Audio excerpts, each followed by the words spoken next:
힘이 되는 경제, 오늘부터는 두 분과 함께합니다. 박상인 서울대 행정대학원 교수, 김윤경 경제전문기자, 두 분 어서 오세요. 안녕하세요. 네, 지금 마이크 꺼져 있는 동안에 김준일 원장님이 이렇게 흥분한 거 처음 본다, 뭐 이런 얘기를 했습니다. 흥분하실 수밖에 없는 또 아이템이었던 것 같아요. 예. 그러고 보니까 잘 진짜 몰랐는데 합의문이 없네요. 네. 이 건에는. 그래서 합의 일본에게는 아무런 의무도 없고 그냥 선의만 기대하는 것. 대인배인 척. 대범하고 대승적 결단.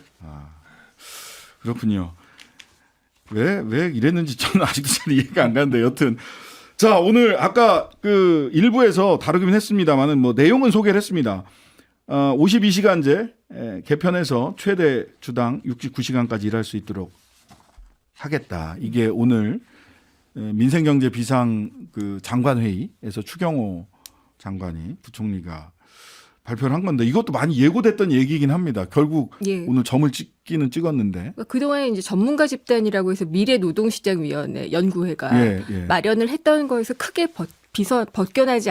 벗어나지 않은 내용이 발표가 됐고요. 이번 정부는 확실하게 기업들 소원 수리를 해주는구나라는 네. 생각을 했고요. 또 시간을 어떻게 늘리냐에 대한 어떤 기계적인 고민만 좀 했다는 그런 생각이 좀 들었어요. 네. 그러니까 일이라는 것은 사실 자신의 존엄을 위해서도 해야지 되고 그랬을 때 너무 장기간 과로하지 않도록 일하는 것도 상당히 중요한데 그것보다는 이 노동 시간을 어떻게 늘려서 생산성을 높이느냐. 여기에만 방점을 두고 기계적으로 해법을 내놓지 않았나라는 생각이 좀 들고요. 뭐 연속해서 일하고 나중에 좀 쉬면은 그럼 안전 문제는 해결되나요? 이런 부분들도 여전히 의문으로 남습니다. 그러니까 11시간 연속 휴식을 보장하겠다. 네. 그다음에 이거는 노사 협의로 하는 거야. 노사 합의로 하는 거야. 그러니까 노사 합의를 하려고 그러니까 노측 대표를 뽑는 게 제도가 미비하니까 노측 대표 뽑을 수 있는 제도 만들어줄게. 잘 합의해봐. 이렇게 얘기를 하거든요. 네. 지금 같은 연차도 쓰기 힘든 현장 노동 상황에서 이게 현실적으로 노사 협의와 합의라는 게 가능한가요? 이 사실은 이게 장시간 노동 문제가 제일 심각한 게 그 영세 규모 중소기업이거든요. 그럼요. 근데 예. 중소기업 같은 경우는 노조 조직률이 굉장히 낮습니다. 네, 우리 네. 뭐 주로 공공기관, 공기업, 대기업 중심으로 노조가 조직돼 있기 때문에 여기는 이제 사실 노조가 없는 경우가 많을 테고요. 그렇죠. 그럼 이제 근로자 대표를 뽑게 하는데 이 정말 근로자 대표가 제대로 된 근로자를 목소리, 대표할 수 있을까? 합의를 할 수 있을까라는 거죠. 그리고 사실 제가 좀 의아한 게 예를 들어서 1년 단위로 하면은 그 총 근로시간 1년 할 수 있는 거에 70%로 하겠다는 거잖아요. 예, 제안했어요. 그러면 합리적으로 노동자 입장에서 생각해 보면 네. 임금이 한 70% 줄어드는 거예요. 그럴 수 있네요. 그렇죠. 예. 그런데 일은 몰아서 하고 그러네요. 그다음에 쉬게 하고는 그리고 자기 소득은 줄어들고 굉장히 불리한 조건이 될 수 있는데 네네. 이거를 받아들일 근로자가 있을까 과연? 저는 그런 생각이 들었고요. 만약에 이거를 받아들인다면은 잘 모르고 정확하게 이게 어떤 걸 잘 모르는 상태에서 좀 형식적인 근로자 대표를 내세워서 합의를 하게 하는 그런 일들이 아닐까라는 생각이 들고요. 정말 이런 법 개정도 사실 필요한 부분도 있고 우리 아까 말씀하신 것처럼 뭐 휴가 사실 연차도 제대로 못 쓰는 직장인들이 많은데 많습니다. 뭐 장기 휴가라는 이야기도 사실 비현실적이고요. 그러면서 지금 이야기를 저도 아침에 뉴스를 보니까 글로벌 스탠더드라는 이야기를 하는데 우리가 사실 아이로 협약 같은 글로벌 스탠더드를 안 지켜서 지금 굉장히 문제가 되고 있는 나라인데 무역상의 문제가 교역상의 문제가 EU하고 문제가 있을 정도로 글로벌 스탠더드를 안 지키고 있는 나라에서 제발 좀 글로벌 스탠더드 먼저 지키고 좀 이야기를 하셨으면 좋겠다. 그러니까 이게 있지도 않은 글로벌 스탠더드를 끄집어내서 이런 제도를 가지고 글로벌 스탠더드라고 말하는 것은 한편의 코미디다라는 생각이 들고요. 글로벌 스탠다드에서 중요한 게 11시간 연속 휴식이잖아요. 네. 이 11시간 연속 휴식이 주 69시간 일할 때는 그게 주어지지만은 주 네. 64일 일할 때는 64시간 할 때는 안 주어져요. 맞아요. 그리고 예, 그렇다는 것도 글로벌 스탠다드를 지키지 않는. 몇 년 전에 예. 정경련에서 뭐 하는 국제 뭐 행사에 폴 크루그만이 온 적이 있어요. 네, 네. 폴 크루그만한테 이야기를 했더니 폴 크루그만이 52시간 일한다는 소리를 듣고는 깜짝 놀라서 그렇게 길게 더 줄여야 된다 이런 이야기를 한 적이 있어요. 예. 그게 글로벌 스탠더드입니다. 예, 잠시 광고 듣고 와서 힘이 되는 경제 이어가도록 하겠습니다. 신장식의 뉴스 아이킥 박상인 교수님, 김윤경 기자님 함께 힘이 되는 경제 진행하고 있습니다. 자, 폴 크루그먼이 52시간도 너무 길다라고 얘기를 했고, 그 다음에 노사 간에 잘 합의하라고 분명히 얘기하는데 노조는 막 조폭이라고 때려잡고 있고, 이런 가운데 도대체 이 얘기를 지금 이 시점에서 소위 근로시간, 노동시간을 69시간까지 늘릴 수 있는 이 제도 개혁을 지금 왜 하는 걸까요? 기업들의 소원술이죠. 기업들 소원술. 그러니까 네. 이 정부가 친기업이고 기업들에게 법인세도 깎아주고 그다음에 노동시간도 늘려주고 합법적으로 도와줄 수 있는 것들을 해주고 있는 게 아닌가 싶고요. 근데 아까 말씀드리다가 잠깐 이제 네네. 못했던 말이 주 64시간일 경우에 이게 이 조건이라는 것도 되게 웃겨요. 주 64시간이라는 게 4주 연속 64시간을 근무를 해서 사망하게 되면 과로사 판정. 과로사입니다. 예, 그러니까 그 기준까지 끝까지 몰아붙여서 일을 시키겠다는 그런 혐의를 지울 수가 없거든요. 칼날 위에 세우는군요. 근데 지금 뭐 근로시간 제도 개편이 법 개정이 필요하기 때문에 맞습니다. 이번 국회에서 사실 개정될 못해요. 가능성은 없어요. 그리고 또 이게 뭐 야당의 협조도 필요하지만 노동조합을 설득하고 같이 그럼요. 해야만 가능한 것인데 지금 사실 노동조합 은 거의 적대적으로 지금 몰아붙이고 조폭이라고 그러잖아요. 조폭. 있죠. 노동조합을. 네, 그리고 사실 무리하게 회계장부 달라고 모든 자료를 공개하라는 이야기까지 하고 하는데 이게 앞뒤가 좀 안 맞죠. 이게 보면 그래서 결국은 이 윤석열 정부가 노동개혁이라고 말하는 그 어젠다를 네. 실제로 할 의지가 있는 건지 저는 의심스러워요. 실제로는 이걸 하려는 게 아니고 보수적인 지지층, 기업인들 이런 분들에게 지지를 호소하면서 내년 총선에 우리가 다수당이 되면은 바꾸겠다. 그래서 이거 총선용 정치 프로파간다다. 그런 생각이 저는 듭니다. 야당 때문에 이거 노동개혁 못했으니까 노동개혁 할 수 있게 표를 달라. 글쎄 그런 목적으로 지금 하는 게 아닌가. 모든 게 내년 총선을 위해서 지금 다 준비하고 하는 게 아닌가. 정책은 없고 오로지 선거 전략만 있는 게 아니냐는 생각이 듭니다. 프로파간다성 선거 전략만 있다라고 하는. 자, 우리 정부가 일본 강제징용 피해자 배상 문제 해법 내놨는데 한일 간 반도체 분쟁 해결 절차도 잠정 중단돼 버렸습니다. 즉 WTO에 이거 하니까 무역 제재 풀어야 되는 거 아니냐라고 했더니 일본이 강제징용 문제는 강제징용 문제고 무역 제재는 무역 제재다. 그러면서 WTO에 한국이 제소를 해놨으니까 그거를 뭐 제소를 취하를 하면 뭐 이랬다가 그런 얘기를 하니까 한국이 우리 정부가 냉큼 그 절차 중단을 해버렸어요. 잠정 중단. 거기서 약간 바로잡으면은 예. 일본에서는 공식적으로 WTO 제소를 뭐 걷어들이면 수출 규제를 풀겠다는 말을 하진 않았어요. 하진 요미우리 않았다. 신문을 통해서 네. 언론을 통해서 연기를 좀 피웠죠. 그러고 나니까 우리가 냉큼 그 배상 절차를. 해법을 내놨는데 해법 자체가 사실은 모순이잖아요. 네. 일본에 대한 책임을 전혀 묻지 않고 그 가해 기업도 들어가지 않고 그러면서 결국은 우리 기업들이 출연을 해가지고 해야지 되는 그런 것도 일단 모순점이고요.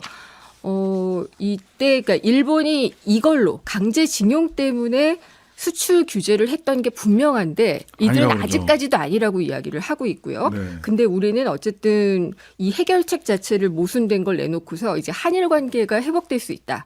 경제에도 도움이 될 수 있다라고 약간 좀 그런 해석을 하고 있는데 좀 성급한 논리로 귀결이 되는 게 아닌가 이런 생각을 좀 하고 있어요. 아니 뭐 경제 문제가 시급한 경제 현안이 있어서 우리가 자존심을 꺾고라도 소위 시정잡배 그 가랑이 밑을 기어서라도 큰 뜻을 도모할 수 있는 뭔가가 있다면 시급한 현안이 있다면 해야 될 수도 있어요. 그런데 그런 시급한 경제 현안이 적어도 소부장, 소재 부품 장비 우리 많이 올라왔다. 스스로 해결하기 위해서 많이 올라왔다라고 하는데 이 정도 감수하면서도 해결해야 될 일본으로부터 우리가 도움 받아야 될 경제적 현안이 지금 있어요? 필연적인 이유는 없어요. 없어요? 없다고 보고요. 현안은 예. 없죠, 당연히. 없는데 이건 사실은 거꾸로 된 거죠. 현안이 있어서가 아니고 네. 강제징용 문제를 이런 식으로 사실상 우리가 완전히 입장을 후퇴를 해서 우리 사실 대법원 판결 자체를 네. 우리 정부가 사실상 부정해 가면서까지 지금 해결책이라고 내세우면서 국민들 설득이 안 되죠. 예. 그러니까 이렇게 하면은 이런 좋은 일들이 있다라는 걸 이야기하고 싶어서 네. 지금 뭐 이 수출 규제 이런 이야기도 나오고 저기 좀 전에 인터뷰했었던 정경련하고 예, 개이단련하고. 개이단련하고 뭐 무슨 청년 미래기금 네, 만든답니다. 무슨 기금을 만든다라든지 이런 것들을 때우는 거다라는 생각이 들고요. 오히려. 결국은 이게 오히려 강제징용 배상을 요구했던 우리 피해자들을 욕보이고 있다라는 거예요. 돈 때문에 그랬다는 식으로 자꾸 몰고 가는 것밖에 안 되고 그러니까요. 그냥 뭐 돈이면 다 된다는 식으로 우리는 지금 일본한테 이야기하는 꼴이 되기 때문에 스스로 참 자존심을 스스로 정말 짓밟고 있다라는 생각이 듭니다. 자, 반도체 관련된 얘기 끝에 나왔던 거죠. 소재 부품 장비 일본과의 얘기에서. 근데 이제 반도체 관련해서 이제 두 가지 이슈가 있는 것 같습니다. 하나는 중국의 47%가 줄었다며 작년 대비 반도체 수출이 이거 이렇게 하면 우리 반도체 망하는 거 아니야? 라는 게 하나. 그다음에 하나 미국에서 반도체 지원법하고 가드레일 조항 발표했는데 이거 완전히 우리나라 반도체 기업들 탈탈 털어먹는 거라며. 이제 이런 궁금증입니다. 지금 우리 반도체 지금 업황이 어떻습니까? 우선. 업황은 일단 경기를 따라가기 때문에 네. 아주 좋다라고 얘기할 수는 없는 상황이고요. 네. 그다음에 이제 경기 위축이 될 것을 예상을 해가지고 설비 투자를 많이 줄이니까 반도체 수요가 줄어들고 네. 생산해놨던 반도체 재고가 쌓이는 그런 상황이 됐죠. 그래서 지금 1월 달에 재고분을 보니까 한 200%가 넘는 것 같아요. 그러니까 2배 이상이 남아있는 거죠. 재고에 쌓여 있는 거예요, 예, 창고에. 그렇게 남아있고 재고가 소진될 것을 예상을 하기도 쉽지는 않은 그런 상황이다라고 이야기를 할 수가 있을 것 같고요. 네. 그다음에 이 반도체 업황에 대해서 그래도 자신하는 쪽에서 외신 같은 데서 보면은 네. 자동차 부문이 견인을 해줄 것이다라고 어. 얘기들을 해요. 네네. 자동차 반도체는 우리가 또 안 하고 있는 부분이거든요. 아, 그래요? 예. 하필이면 그렇기 때문에 우리나라가 할 수 있는 메모리 반도체 네. 뭐 이쪽에서는 뭐 지금 디램 가격도 계속 떨어지고 있고 음. 업황은 좋지 않은 상황이라고 이야기를 할 수 있을 것 같아요. 네. 이런 가운데 그 미국에서 반도체 지원법 니네 보조금도 줄게 뭐 해줄게. 근데 그거 받으면 뭐 초과이익도 줘야 되고 무슨 뭐 공정도 다 보여줘야 되고 영업 비밀도 다 공개. 영업 비밀도 공개해야 되고 예. 막 이래요. 이거 미국에서도 이거 너무 무리한 거 아니냐 이런 평가가 나온다던데 이거 이대로 될까요? 사실은 그 미국에서 여러 가지 정책을 할 때 특히 경제 관련 정책을 할 때 전문가들이나 언론에서 그 시장 경제 원리하고 맞지 않은 것에 대해서 굉장히 비판들을 합니다. 그리고 사실 그런 정책들이 채택이 잘 안 되는데 국내적으로는. 네. 근데 그런 논리들을 다 뛰어넘고 네. 억지를 부리고 다 할 수 있는 게 뭐냐 국가 안보라는 걸 내세우면 아. 해요. 미국에서는 국가 안보와 관련된 것 이러면은 그때부터 경제 논리를 다 뛰어넘어 버려요. 그러니까 중국 화웨이 때려잡을 때도 다 그 국가 안보였어요. 네, 그래서 국가안보, 경제안보. 그 네. 2020년 11월쯤인가요? 그때 이제 수출 규제를 시작했죠. 네. 반도체 장비, 그러니까 특히 이제 첨단 장비들 수출 규제를 하고 그리고 AI용이라든지 이런 고급 반도체 칩 같은 거 수출 규제를 시작했고 네. 그리고 2021년에 이른바 그 반도체 그 규제법 예, 예. 칩스라고 하는 것을 이제 만들었죠. 거기서 이제 가드레일이라는 것이 있고 이번에 또 이제 세부 내용 이 나왔는데 이제 네. 가드레일은 이제 작년에 이미 공개가 된 건데 네. 예를 들어서 보조금 같은 지원을 받으면 법에 의해서 지원을 받으면은 향후 10년 안에 중국의 수출 같은 거 하는 걸 못한다라는 예. 거예요. 그래서 이제 그것 때문에 이미 삼성전자라든지 SK 하이닉스가 중국에 많은 투자를 해뒀는데 네. 이게 성능을 업그레이드하는 투자를 못하는 위기에 처한 거예요. 그래서 1년 유예를 받았고 네네. 1년 유예가 끝난 다음에 어떻게 될 것이냐. 삼성전자 같은 경우에 30조를 들여서 시안에 제2공장을 만들어서 양산을 시작했는데 네. 업그레이드를 하거라든지 계속 보수 유지를 못하게 되면은 30조를 날릴 수가 있어요. 네, 뭐 SK 하이닉스도 사실 비슷한 상황이 있고요. 자, 이제 그게 하나하고 또 하나는 최근에 이제 발표된 게 보조금을 줄 때 받으면 네. 이익 공유를 하라라는 거예요. 그러니까요. 일정한 액수 이상이 받고 그다음 일정한 액수 이상의 이익이 생기면 그걸 미국 정부에 다시 토해내라라는 게 되고 그리고 이제 한 가지 더 나아가면은 이게 받아서 투자를 해서 장기적으로 업그레이드까지 해가면서 쭉 할 수 있다는 걸 입증을 하라는 거예요. 그러니까 사업 내용에 대해서 보여달라라는 네. 거죠. 영업 비밀 다 보여주라는 그래서 거죠. 그렇게 되는 거죠. 네. 아니 이거 지금 서울경제나 이런데 보도된 걸 보니까 또 연합실온 연합에서도 그렇고 기업 보고 알아서 해결하라라는 취지의 관료들이 그런 얘기를 해서 이건 기업들이 협상해야 될 문제다. 애매하게 이야기를 했죠. 예. 그러니까 이거는 뭐 정부가 나서서 세부적인 것까지 파악할 수 있는 것은 아니다.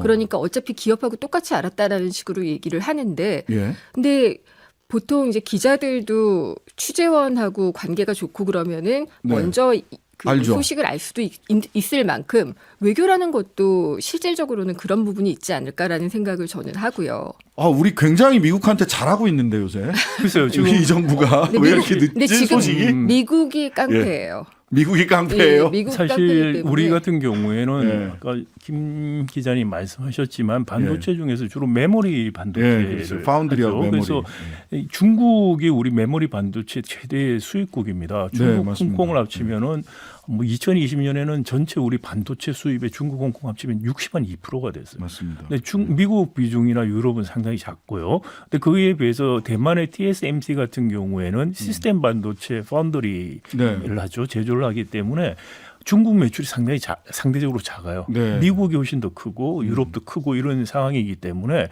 중국 시장에 대한 접근이 제한될 때 우리가 받는 타격이 훨씬 크다는 게 첫 번째고요. 그리고 두 번째는 이런 그 경제 논리보다 안보 논리를 우선해서 지금 가면서 안보 동맹 같이 가자는 건데 네. 그래서 윤석열 정부가 거기 지금 적극적으로 발벗고 호응을 하고 나가고 있으면 네. 그러면 미국에 이야기를 해야죠. 동맹이라면서 왜 미국에서 다 하라고 그러냐고. 동맹이면 우리도 지금 동맹 국가고 한미 FTA도 있는데 당연히 일부 공장을 한국에서 짓는 게 그게 동맹인 거예요. 네. 그런 식의 이야기를 정부가 적극적으로 해야지 되는 것인데 매우 소극적으로 기업들에게 떠넘기는 이건 뭐 기업들이 보조금 받고 안 받고의 문제다. 미시적으로 보면 맞아요. 그렇지만 이게 나오게 된 큰 그림은 뭐냐면은 동맹하자고 해서 된 거잖아요. 네. 그러니까 정부가 그 부분에 대해서 동맹이라는 것은 뭐 어떻게 보면 동등한 입장에서 협상을 할 수 있어요. 동맹이에요. 예, 맞습니다. 그러니까 미국이 투자할지 한국에 투자할지를 기업이 정하는 건 맞아요. 예, 그렇죠. 그건 전략적인 결정은 기업 자체의 판단에 맡겨야지 되는데 네. 그러니까 우리가 지금 정치 외교 논리만 이야기를 해보면은 네. 결국은 이게 도매금으로 넘어가가지고 네. 기업의 선택이라는 쪽으로 귀결이 되는 게 좀 문제인 것 같고 또 우리 정부로서는 사실 미국의 생산을 시설을 더 짓게 하면은 우리 GDP에는 계상이 안 되거든요. 그렇죠. 그러니까 우리 GDP에 더 연결이 되려면은 국내 투자를 촉진해야지 되는데 약간 자가당착에 빠진 근데 그런 상황이 사실 있죠. 국내 투자를 촉진하기 네, 위해서 지금 무슨 세금을 깎아주니 이런 이야기를 하는데 세금 가지고 사실 결정되는 내용이 아니에요. 그러니까 미국에서 지금 아주 의미심장한 이야기를 한 게 있어요. 보조금을 안 받더라도 결국은 미국에 공장을 지을 거다 이런 이야기를 했었어요. 그 이제 삼성 같은 경우는 무시무시한 얘기인데.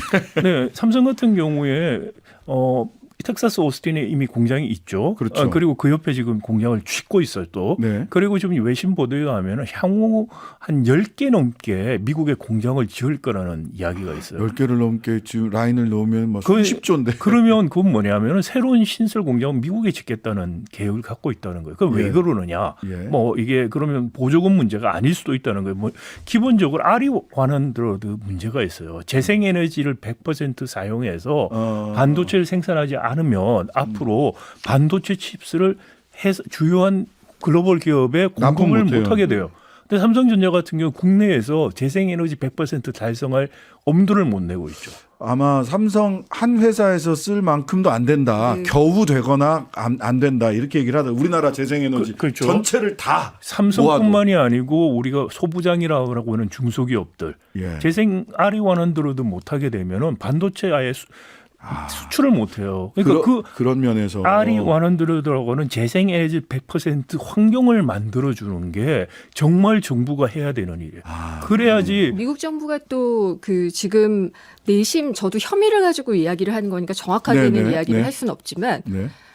영업 기밀까지 내놓으라고 이야기를 하는 거는 예. 결국 메모리도 우리가 할 것이고 네네. 너희 기업들의 그러니까 반도체 산업이라는 게 원래 초격차를 벌여야 되는 그렇죠. 거예요. 먼저 네. 빨리 경쟁력을 네. 확보하는 게 해서 이렇게 뒤에 쫓아오는 후자들을 빨리 떨어뜨리는 게 관건인 사업이잖아요. 네. 그런데 그런 것들을 다 이제 국내 기업으로 대체를 하거나 아니면은 우리 기업들까지도 통제를 하겠다는 그런 의지를 보이고 있는 거라 이거는 기업만이 나서서 할 수 있는 선택은 아니죠. 네. 영업 기밀을 내놔라고 이야기를 한 건 아니고요. 예. 지금 말한 내용들을 보고하다 보면은 영업 기밀이 나갈 들어갈 수 수밖에 없죠. 있다라는 이제 예. 이야기를 하는 자, 거기 근데 때문에 우리나라에서는 그러니까 그런 부분들 소위 신재생 에너지 그다음에 군사 동맹에 치우쳐서 경제적 선택이 극히 제약되고 있는 부분들 이런 부분들을 국가가 나서서 해결해야 될 부분이다.